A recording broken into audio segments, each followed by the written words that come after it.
ஹாய்ங்க, இன்றைக்கி நம்ம வந்துட்டு அவரைக்காய் பொரியல் எப்படி செய்யுதுன்னு பார்க்கலாம். இதுக்கு வேணுங்கிறது வந்து 2 க்ரீன் சில்லி, ஹாஃப் பெரிய வெங்காயம் எடுத்து வச்சுருக்கேன்.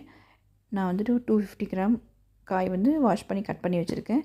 எப்போ காய் வந்துட்டு வாஷ் பண்ணுறப்பையும் நீங்கள் வந்துட்டு மஞ்சத்தூள், உப்பு ரெண்டுத்தையும் வந்துட்டு போட்டு வாஷ் பண்ணிங்கன்னா அதில் இருக்கிற மருந்தெல்லாம் க்ளீன் ஆகிடும். ரொம்ப நல்லது இது மாதிரி பண்ணுறது. ஸோ நெக்ஸ்ட் வந்துட்டு கடாய் வச்சாச்சு. 1 டீஸ்பூன் ஆயில் ஆட் பண்ணிட்டேன். அதில் வந்துட்டு கடுகு, உளுத்தம்பருப்பு, கடலைப்பருப்பு 3மே 1 டீஸ்பூன் ஆட் பண்ணியிருக்கேன். நெக்ஸ்ட் வந்துட்டு வெங்காயம் 2 க்ரீன் சில்லி ஆட் பண்ணியாச்சு. இது வெங்காயம் நல்லா வதங்கினதுக்கப்புறம் நெக்ஸ்ட்டு நம்ம கட் பண்ணி வச்சு காயை ஆட் பண்ணிடலாம். காய் ஆட் பண்ணி ஒரு 1 மினிட் வந்துட்டு எண்ணெயில் வதங்கட்டும். அதில் வந்துட்டு மஞ்சத்தூள், உப்பு இது ரெண்டுத்தையும் ஆட் பண்ணிவிட்டு ஒரு கிளாஸ் வாட்டர் ஆட் பண்ணிடலாம். ஆட் பண்ணி நம்ம வந்து மூடி போட்டு மூடி வச்சிடலாம். ஒரு 10 மினிட்ஸ் ஆகும். இப்போ பார்த்திங்கன்னா காய் நல்லா குக் ஆகிடுச்சு.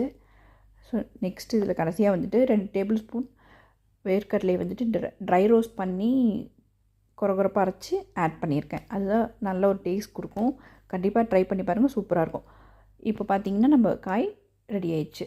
அவ்வளோதான். ரைஸ் கூட ஆட் பண்ணி சாப்பிட்லாம். அவ்வளோதான். தேங்க்யூ.